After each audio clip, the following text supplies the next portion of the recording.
Olá, turmas do terceiros anos, né? Espero que todos vocês estejam bem, né? E vamos hoje gravar um vídeo para vocês com um slide sobre o conteúdo da semana, que é sobre o nosso estado de Pernambuco, né? Vocês dos terceiros anos, vocês começam nessa segunda unidade agora com, né, a formação do nosso território, do nosso estado de Pernambuco, até porque muitos de vocês vão precisar desse conteúdo para os vestibulares. Quem vai fazer principalmente aqui no nosso estado. E nós vamos, assim, de uma forma bem rápida, mostrar alguns mapas e depois iremos fazer a atividade com vocês, ok? Esses dois primeiros mapas, nós temos aqui no primeiro, à esquerda de vocês, o nosso território brasileiro, e destaque a nossa região Nordeste, a qual nós estamos inseridos, né? No lado direito vocês têm aí os 9 estados do nosso Nordeste e com destaque aqui o nosso estado, né, de Pernambuco, que é o foco da nossa aula. Ele é um dos 9 estados da nossa região Nordeste, é banhado pelo Oceano Atlântico, né? Nós fazemos fronteira ao norte com a Paraíba, o Ceará, ao sul com Alagoas e Bahia, e na direção oeste nós fazemos fronteira aí com o estado do Piauí. Quando falamos do nosso estado, nós voltamos ao período das capitanias hereditárias, quando a coroa portuguesa ela dividiu as nossas terras brasileiras em duas partes, né? Do lado oeste, a Espanha ela explorava, porém o nosso foco nessa aula é justamente as terras leste que pertenciam a Portugal. E Portugal, para fazer uma melhor administração nos territórios da parte leste do Brasil, dividiu o nosso território em capitanias. E essas capitanias elas foram doadas a donatários. Dava-se o nome de capitanias hereditárias porque o governo português ele escolhia os donatários e eles não poderiam vender esses lotes, mesmo que eles não quisessem povoar, administrar o território, mas ele não tinha autonomia para fazer a sua venda, repassar suas terras. Era passada essa terra de pai para filho. E dessas capitanias hereditárias, a de Pernambuco foi uma das que mais prosperaram, né? Duarte Coelho foi o responsável, né, por essa capitania hereditária que deu muita riqueza a Portugal, principalmente com o plantio da cana-de-açúcar. Nós temos aqui, com o passar do tempo, se vocês observarem esse mapa aqui, que nosso estado ele não tinha um formato que tem hoje, né? Nós tínhamos toda essa extensão territorial que vocês estão vendo aqui, né? Aí nós colocamos aqui ao lado em 1817, houve a Revolução Pernambucana e nós perdemos essa parte sul aqui do nosso estado, que hoje é o estado de Alagoas. Né? Em seguida também nós perdemos uma parte aqui, ó, do território que hoje pertence à Bahia, que também já foi pertencente ao nosso território. Em relação ao nosso estado, nós temos aqui esse mapa que mostra sobre o nosso relevo. Nessas áreas mais próximas ao Oceano Atlântico, nas praias, nós temos as áreas de planícies, nas áreas mais baixas. À medida que vamos nos afastando dessa área, nós entramos em um território que vai se elevando à altitude. E se vocês observarem esses pontos aqui mais escuros em algumas áreas, são as regiões de elevação, de altitude do nosso relevo aqui do nosso estado.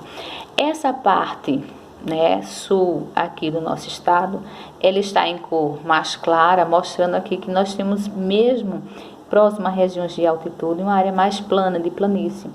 E aqui seria graças, né, ao Rio São Francisco, que corre nessa área aqui e se torna também um relevo mais baixo. Vendo o mapa, né, do nosso estado de uma forma como se fosse lateral, é mais ou menos dessa forma que o nosso estado de Pernambuco tem o seu relevo. Eu queria que vocês observassem aqui no canto que nós temos aqui o nosso mapa, né, o nosso contorno, e uma linha aqui é como se essa linha fosse justamente a parte visível do relevo que nós temos no nosso estado. Nós temos aqui a parte litorânea do nosso estado, uma área próxima aqui, por exemplo, a Recife, é uma área de baixa altitude. À medida que nós vamos nos afastando do litoral, nós vamos adentrando na zona da mata. Depois que vamos saindo da zona da mata, nós vamos chegando a uma área mais elevada, que é o início do Planalto da Borborema. Esse Planalto da Borborema ele é uma grande extensão territorial que está localizado no nosso agreste pernambucano. Quem vai, né, dessa parte da zona da mata para o agreste, vocês podem observar, quem for de Palmares você vai por Catende, quem for de Ribeirão você vai por Cortejo, você vai observar que o relevo ele vai aumentando em direção ao agreste, é porque justamente nós estamos subindo no Planalto da Borborema, que é uma parte de relevo mais elevado da nossa região. Logo em seguida nós temos uma área de declínio, que é a depressão sertaneja, tá? É a área do sertão. Depois temos aqui, ó, outro planalto mais elevado, que é o Planalto de Jatobá, e continuamos aqui, ó, com uma grande área mais baixa, que é a depressão sertaneja maior, até chegarmos a outro ponto mais elevado, ou seja, o nosso estado, nessa direção leste-oeste, nós temos uma grande variação de relevo. Tendo uma outra visão do relevo do nosso estado, eu queria que vocês observassem a coloração aqui, né? Essa área amarela aqui nós temos conhecido como áreas de planícies costeira, né? Que está na costa. Essa parte esverdeada aqui nós temos a área da zona da mata, que é justamente nessa área onde há o plantio da cana-de-açúcar. Nós temos essa parte mais rosa aqui, ó, como uma área que eu destaquei ali vocês, que é o Planalto da Borborema. Adentrando aqui nós vamos ter a depressão sertaneja, como vimos no anterior, né? E aqui a Chapada do Araripe, que é o ponto mais elevado que vocês viram no mapa anterior, que tem uma área mais de altitude.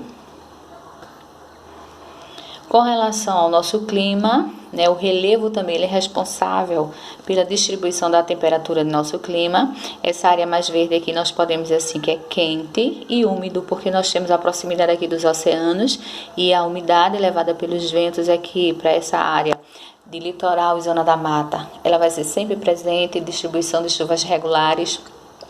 Essa parte mais amarelada aqui, que a gente inicia aqui com o Planalto da Borborema, que é a região do agreste pernambucano, vai ter uma distribuição de chuva menor por conta do relevo. O próprio relevo vai ser uma barreira natural para que as chuvas sejam distribuídas em menor quantidade. E temos aqui essa parte mais alaranjada, né? Clara e mais escura, com uma área sertaneja, que é uma área onde nós temos aqui, por conta da altitude, que é um fator natural, que vai fazer com que muitas chuvas que vêm do litoral sejam impedidas de chegar nessa área de depressão sertaneja. Essa parte próxima ao Rio São Francisco, elas vão ser beneficiadas por conta, né, desse rio de integridade nacional, que é o nosso Rio São Francisco. E colocamos aqui para encerrarmos, quando falamos de Pernambuco, duas cidades muito importantes, históricas, nossa, que é a cidade de Recife e Olinda, né? De uma forma bem rápida, eu tentei explicar esses mapas para vocês e vamos passar a atividade para vocês da semana.